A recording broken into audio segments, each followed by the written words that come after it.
Hi, ladies and gentlemen. It is Heisenflay here. This is my second attempt at doing this video because last attempt took way too long. The video was an hour and 25 minutes long, so I'm gonna shave it down. Sorry that this video isn't exactly out on time, but I'm trying my best here. Next video will be out on time. Just know anything that I don't expand on too much, I will go over in subsequent videos and subsequent series. Yeah, so just know that because I can't exactly go over everything. All right. So first and foremost, this video is about Hals-Star Saber, as you probably guessed. I'm going to be talking about quite a few things, just the important things for now. Yeah, just the important things. And yeah, I'm just gonna go over. I'm gonna go over a plot synopsis and some of the basic lore. Um, Synopsis: Equestria, a beautiful nation that thrives off of friendship, love, and unity. A diverse country with a long history and many cultures. Equestria was one of the last non-superior nations in the world. Until Superior's leader, Leguizamir Ale, decided that Equestria belonged to him and struck a deal with Princess Celestia, Equestria's leader. Superior now had a guerrilla grip over Equestria, and it continued like this for a century until Leguizamir died at the age of 115. His son, Fravole, took over as the head of the Superior Council, continuing the cycle of hatred and speciesism for, I'd say, like 20 years. Yeah. Actually, no, wait, hold on. These are things that I kind of have to convene with my brother with since we made this together. But yeah, Equestria was still stuck under the oppressive thumb of humanity, and things seemed hopeless. After a horrific tragedy, a young man from a country hidden deep within the unknown East, known as Unwardia, arrived in Equestria. The man's name was Cabalus Wuko Banyashi, the Prince of Unwardia. Cabalus befriended the elements and decided to help Equestria using Unwardia's hyper-advanced technology. He gifted the elements powerful exoskeleton suits and began training the Cutie Mark Crusaders how to be started training the Cutie Mark Crusaders to be ace mecha pilots. With everything in place, Cabalus and his new friends were ready to liberate Equestria. Alright, so now on to some basic lore. These are just some maps of Equestria. First and foremost, we have Superior. It was a state born in 2002 after a tragedy known as the 7 Hours of Freedom. It's led by Fravole and his council. It's an extremely bigoted state. And, it's basically a horrible place to live if you're not a human and if you're not white, basically. So it's sort of like America, but worse since it's, harsh to even more people. Hold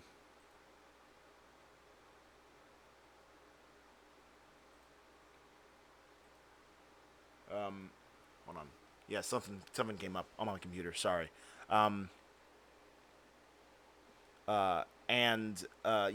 It's just it's a bad place to live. But Superior, it replaced its police force with a peacekeeping agency known as the NHA, and the NHA makes use of non-humans as it's as the main sort of like law enforcers. Um, and it does this to pretty good effect. Next, well, actually, I have some photos of what I think Superior would look like. Futuristic, but also kind of a dump. I think these are places from Cyberpunk 2077. This is like part of the map. Then there's Equestria going back. Yeah, so then there's Equestria. As you can see, there's Cloudsdale, Crystal Empire, Crystal Mountains, Niagara Falls, Manhattan, Philadelphia, all these horse pun places. Yeah, so there's Equestria.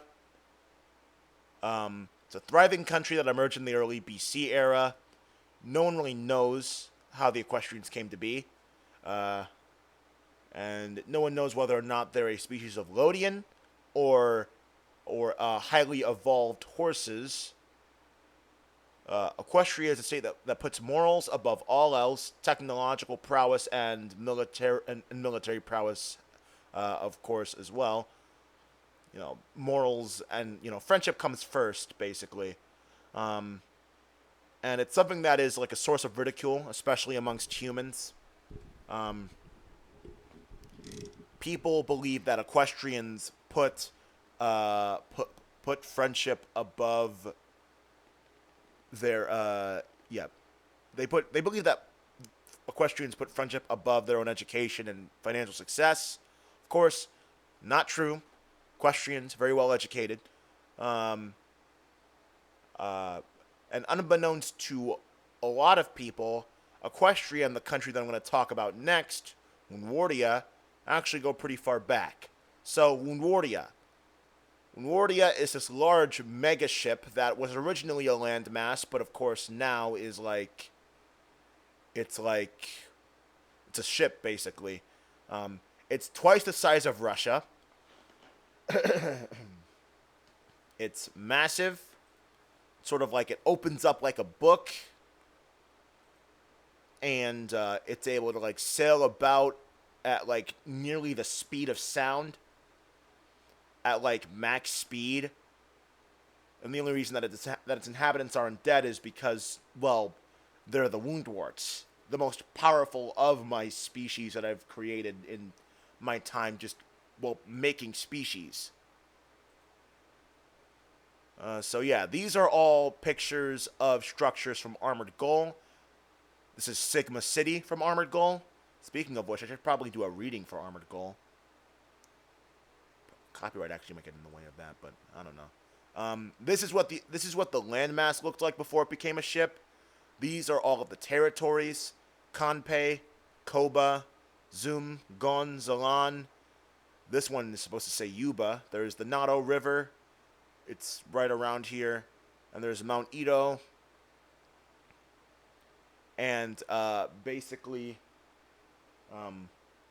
these two are owned by sort of like basically the same faction, but occupied by different forces within that faction. The same with these three around here. And Yuba is owned by the weakest and most downtrodden of these factions. The line arcs from Armored Core for Answer in this universe are inspired by the bridges that the Woundwardia ship sort of like propels to send people to and from Woundwardia. They sort of like build up like the train tracks in Transformers 1. Speaking of which, go watch Transformers 1, please. It's amazing. It's peak. Here's some sketches, some drawings, a little photo right here. Yeah, here's some more of the line arcs. Here's some more. Then we get on to species. Oh yeah. Yeah, so I have photos representing like a character representing each species. And fair warning now, my channel, not for kids. most definitely not for kids. And this video is probably going to get age restricted because because some of the photos that I use, while not pornographic in nature, are most definitely sexual in nature. Like, there are characters that have revealing clothes or characters that are in suggestive sort of poses. And as a result, kids shouldn't be watching this.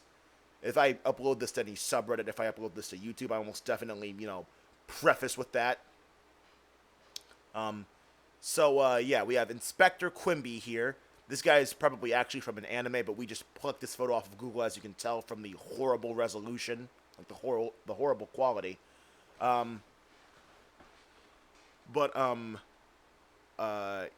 Or, well, also from this. That's horrible. Yeah, so Inspector Quimby, he represents humanity. We all know what a human is. We're humans. So I don't need to go into detail about humans. I'm trying to conserve time, alright? Yeah, and this is sort of what I was talking about earlier. My channel's not exactly for kids. This is like the least suggestive of the photos I have here, I suppose you could say, but it's up to interpretation. I view this as the least suggestive. Meanwhile, you might view this as the most suggestive because of, But yeah, this girl, drawn by JX Zuki, he's representing the Lodians. Lodians are essentially non-humans who, yeah, it's an incredibly diverse race of non-humans. And that's simply because the name Lodian was originally developed to to basically just slap onto any non-human that was around, essentially. It was like a dumping ground for them because they didn't want to call them any actual names. It was either slurs or it was Lodians. But of course, the Mechanicus and the Equestrians fought hard for their names. Names and like properly, knowing what to call someone is like a sort of like a theme with Inside Zero. Like properly designating someone. Yeah. So, anyways, yeah, like Lodians can have all sorts of powers, or they could just not have powers and just look like non-humans. Like this lady, she could either have powers or not have powers, but she would still be a Lodian since she seems to be some form of rabbit by the ears. They don't seem to come from the top of the head, so I think she might be some kind of dog, given the fact these are like side of the head ears. So, yeah, given that she's obviously of some kind, given that she's obviously of some kind of animal species descent, either canine or Lapin, she is still a Lodian. Then there are the Mechanicus. They're mammalian. They're partially mammalian, partially avian, and partially insectoid. And they're born with a weaponized mechanical shell, essentially. And there are many Mechanicus, including MS, or mobile soldiers. These also include Gundams. As you can see, there was the Gundam Age FX, there's a Night Gundam, and there's the Gundam Death Scythe. Then Pats, or Pat Labors, but after, they broke free from Mechanicus slave labor, which is going to play a big part narratively. They preferred to call themselves the Pats, or the MP, Mobile Police.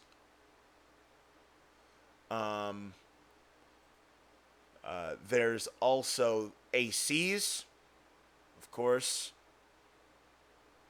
Oh yeah, this art is made by Pipe Bomb. I used some of his art for my Gundam Breaker 4 thumbnail. And this art is done by Divine Purgnation. How many artists have... Alright, yeah, so... It's either been mine or stuff I've pulled from video games up until this point. Yeah, so this is done by Divine Purgnation. This This, um, hold on. I gotta figure out who did this. Um, so of course, once again, another example of ACs, but this was done by SSY Private on X. You can go visit them. Are their commissions open? I don't think so. There's a lot of Japanese writing, uh, and I don't read Japanese. So yeah, here's some more pipe bomb art. Then the geography section. Yeah, sorry, I'm leaning a bit far from my pop filter. All right, this is better. This is better. This is better.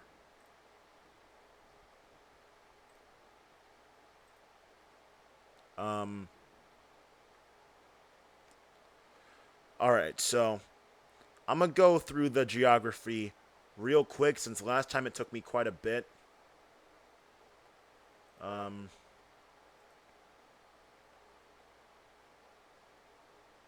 All right, so the geography. Pretty much every Eastern nation's destroyed. Every every nation, pretty much like every nation except for Equestria, which is where like Brazil and Mexico is, and of course it's as big as them both. Yeah, yeah. Equestria replaces Brazil and Mexico, um, um, and don't worry, Mexicans and Brazilians still exist. Um, but they're not from Equestria though.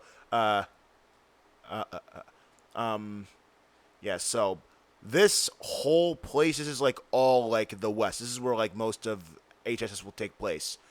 But Superior, it's made up of the U.S., Canada, Alaska, and sometimes Greenland. But Greenland is actually occupied by another force, which I will shine a light on entirely in its own video. Um, yeah, this place, despite how much it suffered during the 7 hours of freedom, it remains intact. Most of Africa is intact, but basically, Namibia, Angola, Congo, Nigeria, uh, uh, Guinea, Mali, basically the entire edge of Africa here has either been blown up or sunken into the water due to the 7 hours of freedom. Algeria, Libya, and Egypt basically remain untouched, essentially. Yeah. And basically, India and Russia also remain untouched since they didn't make use of Mechanicus slave labor. Russia in this universe is an incredibly progressive country that consists mostly of Lodians and other non-human species. And basically, Australia's sort of mostly sunken. New Zealand's basically mostly sunken. Indonesia's been hit pretty bad, and so have the Philippines. Malaysia and Thailand, they also have been hit pretty bad. Japan's been hit pretty bad. Most Eastern nations have fallen. And those who survived all of this madness moved to Superior.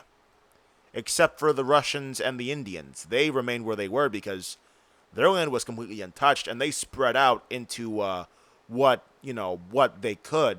So Pakistan, Afghanistan, and Iran. By this point, this is like that's all India. By the point the series takes place, Russia's taken Kazakhstan, Mongolia, and China. And yes, I mean this Russia with Mongolia, China, and Kazakhstan Woundwardia is still twice its size. Which is exactly why Australia, Indonesia, Malaysia, the Philippines, Thailand, Japan, and New Zealand are sort of like swept out of the way here. It's so that Woundwardia can exist and float down. It's also why Africa's edge and like this tip over here is kind of like just gone. Madagascar would probably have sunken as well. Um, yes, it's just so that Woundwardia can like, exist, basically. Yeah. Um, then, moving on to factions. Oh wait, yeah, I forgot about Iceland. Yeah, Iceland's untouched. Iceland's untouched as well, since there aren't really that many people. I don't think in either of these places, since Iceland is incredibly small, and Greenland is very icy. There aren't many people there, right? Like when I see Greenland, it's like it's very spacious. It's despite how cold it is, it actually is pretty green. Um, yeah. So all right. Yeah. So now we go into factions. Uh, we got the NHA. The NHA are the police. They use heroes. They're Lodians, but they're either called heroes or powered humans for marketing purposes. Yeah, the NHA, they are they're like, they're sort of the main, well, not the main antagonists, but they are antagonists. Um, of course, I will talk more about the NHA and its members in its own spotlight video. Then there's the SEC unit. What they are is basically right here. International Anti-Power Counter-Terrorist Special Tactics Strike Force SEC unit. Always there, always ready. I probably put the wrong there, but who really cares? Once again, the SEC unit will get its own spotlight video.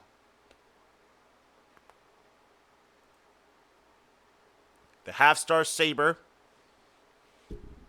It's a group that the main character Cabalus put together. It's a cooperative group it's a joint cooperative group between Equestria and Woundwardia, made up of course, his best friends from the elements and a lot of the people that he knows from Woundwardia. Then there is the Elements of Harmony. It's a friend group, Twilight's friend group.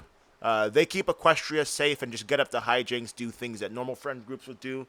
Of course, besides, deciding the fate of their entire country by keeping villains from messing the place up. I actually have a really cool logo that was who made it? Okay. Yeah, I have a really cool logo that was made by Akili Amethyst on DeviantArt.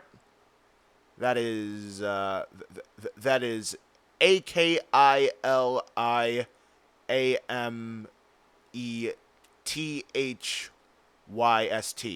Akili Amethyst. And it's very good. It has basically everyone. And I love it. Yeah, they're on DeviantArt. Give them a follow. They definitely deserve it. Put them out there. Definitely. Then we have the Crusaders, formerly the Cutie Mark Crusaders. Basically, just a group of young ponies looking to get their Cutie Mark.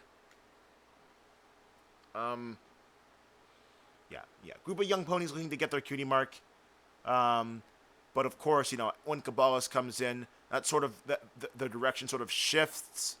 They get interested in the idea of mech piloting and wanting to keep Equestria safe, just like their friends and big sisters, basically.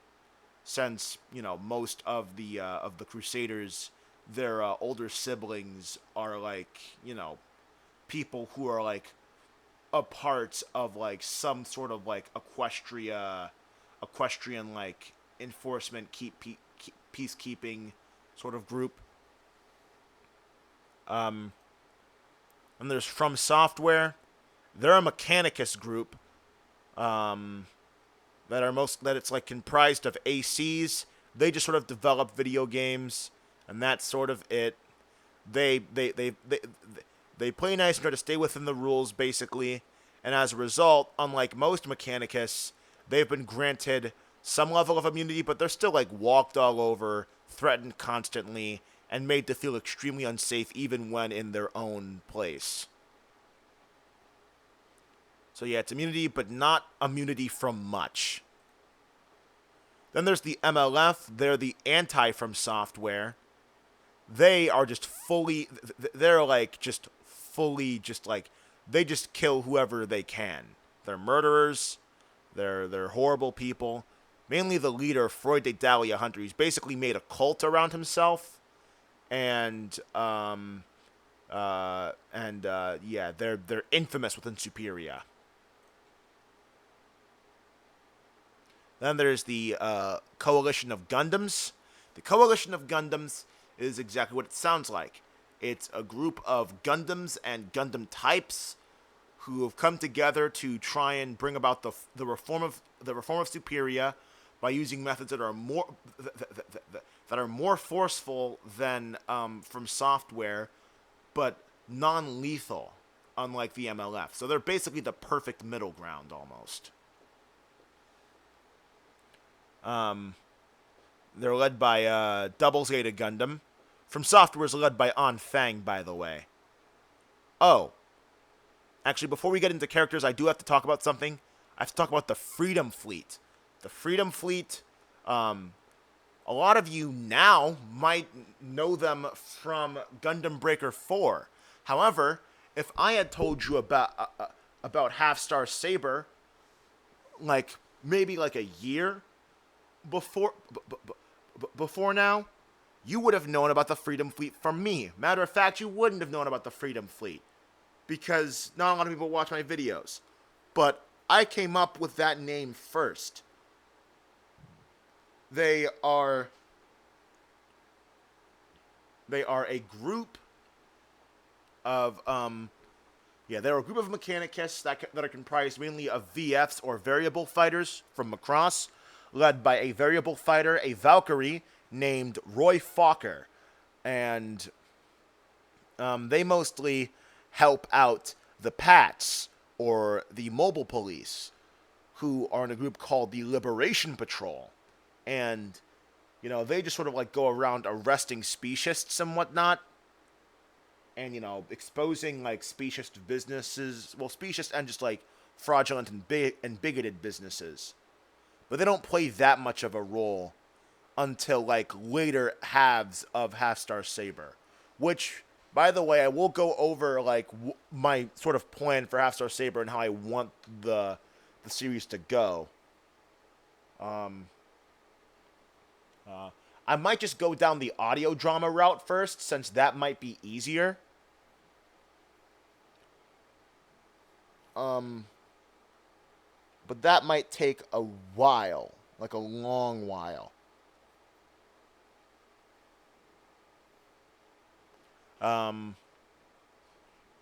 So, yeah, the Freedom Fleet. That name was my idea. In Gundam Breaker 4, it's probably they probably do something entirely different. But it's like it's still my idea. Next, characters. Kabbalah Kobayashi, Prince of Unwardia, sort of our main character. Sort of. There is also Twilight. Kabbalah. He's the Prince of Unwardia. He's like he puts on a bit of like a snobby rich boy facade, but he's actually just like a goofy dude who really does want to hang out with people, but he's like, he's sort of awful at socializing. He's also based on another character that I saw one time, a character made by an artist named Vamzu or Vesu, and that character was named Yoya. And and as you can probably see, if you're aware of that drawing, you can see that this character is that from the silhouette, at the hairstyle and the hoodie, it's like heavily based on that character. The four horns and the color palette seem to be the only thing different, but I am planning on making some like noticeable differences. Next up, Twilight Sparkle. Um, you know, the middle child of, well, not really the middle child of the Sparkle family. I say that only in age, since since she's between Spike and Shining Armor. So so she's sort of the middle child of the Sparkle family, in age alone.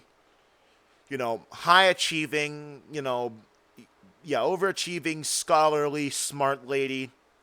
Like, really nerdy. Um, but like also like kind of goofy. Like non-emotionless robot who's completely inept, unlike some portrayals of the character in like fan media. Um, um, is there anything I'm missing? Because I am doing an abridged version of what I did last time for this video. I'm really trying to keep the time low, so that it's watchable for some people. Um, so yeah, that's Twilight Sparkle. As I said before, yeah, the photos I am using for these characters, they're like, they're they're they're they're not per se safe for work, but I'm not gonna get banned from the platform for showing any of these. Video will probably get age restricted. Um, but but once again, fair warning. As you can see, this is a photo from Hooves Art. I've cropped the basically completely unacceptable part to show. This is a ref sheet that Hooves Art made for the character of Twilight Sparkle, and it's sort of like the way I sort of want her to look. It's like mainly like body type wise, but also kind of like, it's like the sort of like crooked smile with one lip raised sort of higher than the other, with like the mane being made of like thicker hairs than like human hairs, and of course the like solid black eyelashes with the little particles in the eyes. And I like the way the magic looks here as well. Also the outfit too. The outfit's really cute. I like the shoe socks. Of course, obviously it's meant to be like sexy, but I think it's cute. Here's some more art of her and Spike, the funny little fella. Sorry I'm taking a little bit longer. I just like showing art of my favorite characters to people. So I might get a little bit slowed down at this part. Yeah. Then there's Sunset Shimmer. She is, yeah. Sunset Shimmer in this, I don't have much of a grasp on her character in Equestria Girls in the official show itself, but in this, Sunset Shimmer is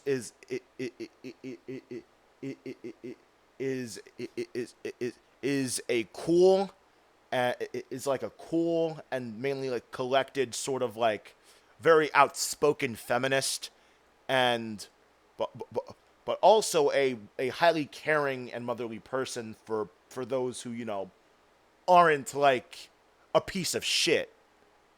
Excuse my language. I don't usually curse here, but I guess that's something I'm starting to do more often. But Sunset Shimmer, she's her whole thing is that she's been searching for the wound warts for a while, but of course they they're hard to find. The only like informational texts about wound warts are like in the Canterlot Forbidden Library, the Forbidden Wing of the Canterlot Library. I mean, so I have a few photos of Sunset. Then Rarity, or is it, or as she's called in this, Rarity Bell. Um, she she's a fashionista. She's a fashionista, richest pony in Equestria, rich enough to do a lot, actually. If we're going by the theories here, um, um, yeah, she's a unicorn, as you can see. Oh yeah, I kind of didn't go over the equestrians in the characters section, but equestrians, they're like they're non-humans with magic. That's their sort of defining trait. They're magic. So yeah, Rarity's a unicorn, which means that she uses a horn to do all sorts of to do all sorts of magical things, mainly levitating. Mainly. Um, but other pony types like Earth ponies and Pegasi have less obvious magic. Pegasi have weather magic, and Earth ponies have agriculture and strength magic. There's another photo of Rarity. This is sort of like what I'm imagining for the outfit. An all black dress. The cutouts probably wouldn't be there since at least to me they disturb the flow a bit of the dress. Um, uh, uh, uh, uh, uh, oh yeah. Also, body type wise, most people have like Rarity as like extremely like slim sort of supermodel, but I kind of like this depiction where she's sort of like she's like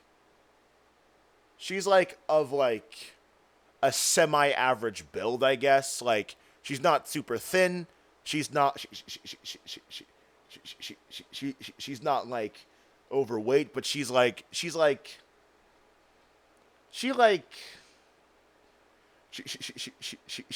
she eats well, but also works out, and it's like it's basically sort of easy to tell, and also the eyelashes and the horn, of course, are sort of more so like because I kind of want Rarity's horn to be like a bit different, like a bit more elegant. It's sort of like a bit pointier, a bit longer, a little bit curved at towards the end.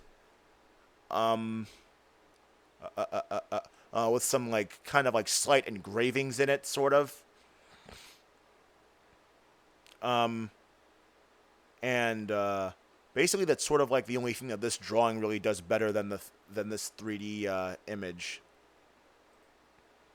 Um, this this is just another 2D image to sort of like illustrate what I was sort of looking for. This has like a much longer tail, I think.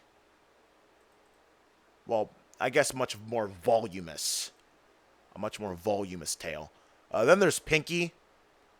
Um, uh, yeah, Pinky. Basically, her backstory hasn't changed a bit in HSS, but her personality has. She's a bit more like, I guess per se easier to manage as a character.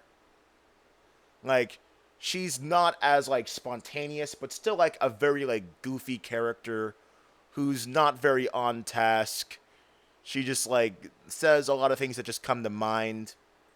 But she's like still like a good person. The element of laughter and whatnot. Um, and that's just flat hair Pinky. Oh yeah, and then there's Cruxel. Cruxel is essentially a clone of Cabalus. Um, yeah, he's a clone of Cabalus. He sounds different. He acts a fair bit different. He's sort of more depressed, I guess. Like, there's sort of like two sides of like a sort of a mentally ill coin, essentially. Cabalus more so represents like a sort of emotional instability that's like more on sort of like the like angry and aggressive side, while Cruxel's just sort of like depressed. And like as the series go forwards, like I kind of want them to like begin to like switch out, you know, as Cabalus, meets the elements and makes new friends, and Cruxel just sort of stays lonely. But then we move on to Trixie. Trixie in HSS is a transgender influencer. She's a trans woman, and she's she and she's like she's like well, she's basically the same, except like it's except like just like except like she's like obviously a lot more upset with Twilight, since obviously as a much more adult property, Half-Star Saber can afford to make the rivalry between Twilight and Trixie just that bit more I guess edgy. Edgy. Yeah, I just have a bunch of photos of Trixie. And then we got Starlight. Starlight, reformed villain. Her backstory is very similar, but it's sort of like twisted and gapped up, and sort of like sliced up to fit within the world of the Half-Star Saber and to fit the narrative. But she's more or less the same. Maybe maybe just like a bit more monotone, I guess.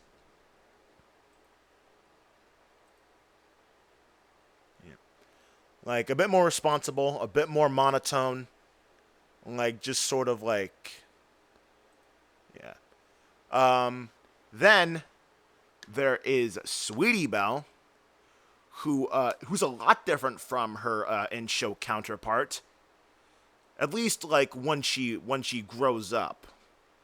Like when the show takes place, like she's about like 12, 13 maybe. And then when she grows up, she's like a whole lot different. She's the basically responsible mother. She's like, well, not the responsible, but like she's essentially the mother of the Crusaders by the point where she grows up, and she's like incredibly aggressive and violent, but also aside from that, there's like another big visual change.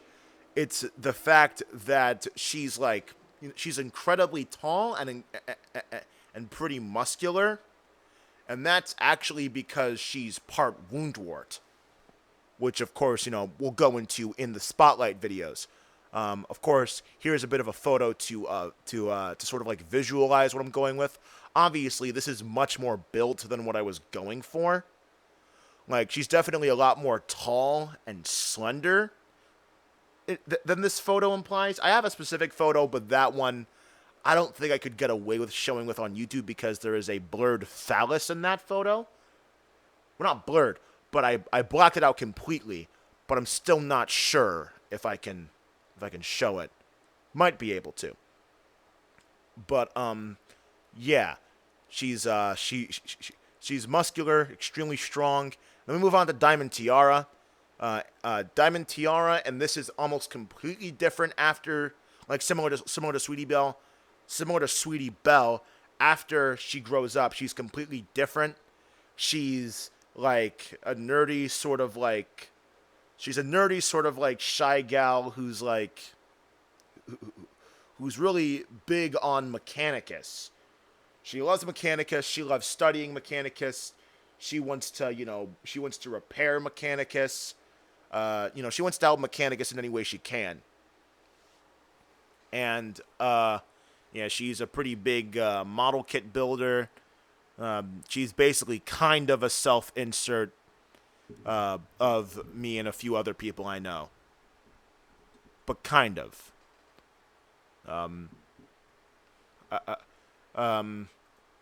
Yeah, so I have like another photo of Diamond Tiara. Oh yeah, I have a sad one because but then there's Button Mash. Actually, hold on. I don't know if this is something I could just. Actually, I don't think that's something I could go over. I was gonna go back to Sweetie Belle and sort of like go over like a character fact, but that's not. I don't even think that's something I can discuss on YouTube. That other character fact. But then there's Button Mash. He's like Button Mash is like once again very different to how he's portrayed in, in, in, in the Button Mash Adventures fan cartoon, but in the show he's a bit more similar to how I think he was in the show, like from like the few appearances that he made. He's like kind of like monotone. He's almost kind of like Mikazuki, but a bit more expressive, a bit more energetic. Like he's sort of the edgy anime protagonist, but like not protagonist. Yeah, and he also is an amputee with an advanced Rewarding robot arm replacement. But of course, once again, go over that a bit more in the spotlight videos. That one, yeah, I think we all know that one's cropped for a reason. Yeah, then Pumpkin Patch or Candy Mare from Something Sweet to Bite or Home Sweet Home. Her backstory is the same, but everything after that is changed in its entirety. And I really hope that the Knocker Man does not get angry at me for like, you know, the changes in like personality and the way I depict Pumpkin Patch in Half-Star Saber. But once she like is brought forth and reformed, which she gets reformed in this, she's almost completely different from how she was when she was the Candy Mare. She doesn't go all the way back to Pumpkin Patch, which you kind of can after everything she's been through. She's like completely different, but she's also a part of the Crusaders. Oh yeah, and also since I couldn't find like a good like anthro photo of the Candy Mare, I have like a photo that I cropped that not only has like the correct sort of like body type, but also has the outfit that I was sort of going for, and it's well this is just another photo of the Candy Mare, but it's this, which I'm not gonna show that for long, yeah, it's a tracksuit. It's a pink tracksuit. But then Bremerton from Azur Lane, she's also a pretty important character. More so important to Cabalus, but she also does some cool things on her own. Once again, spotlight video. Everything here will get like a spotlight video. Pretty much everyone on this list. On Fang, head of From Software, model number XCA00 because she's using the XCA00 core. For an AC, their model number changes depending on the core they use. Double Zeta Gundam, MSZ 010 Double Zeta Gundam. I mainly used the enhanced Double Zeta Gundam Robot Damashi figure for the design because that one's the coolest. I love the way it looks. There, of course, is all of these separate fighters. G Top Fighter, the upper half, G Bottom Fighter, the bottom half, and the G Fortress, both halves slapped together, big ship, pretty cool, Core Fighter. Freud, the Dahlia Hunter, head of the MLF, mass murderer, horrible person, extremely arrogant, self-important, narcissistic, like complete and total prick, nearly completely irredeemable monster. Paints himself red because he thinks he's so cool by saying, oh, it's red because I always have to douse myself in the blood of my enemies because of you people. You're the reason I'm like this. I'm like the Joker. Yeah, so, yeah, that's Freud. I have more photos of On Fang, as you can see. And that's like the end of the list. So, yeah, thank you for watching. I definitely believe that Half-Star Saber will turn out much better than Side Zero, since, for one, I've gained a bunch of traction, and for two, uh, I'm giving you more information. I'm being more straight up. I'm being direct. I'm not trying to drip feed any information. Like, I was watching a lot of ARGs at the time, and I thought that would be cool if I did that. But, no. I'm just going to tell you everything. It's still going to take a bit, because I need to make a spotlight episode for each individual character. And basically a bunch of factions, too. So, stay tuned for that. This was just the basics. Yeah, just be ready. Yeah, that'll be all. Hopefully a 50-minute video isn't too long for any of you. I really hope you all are watching to the end. Thanks.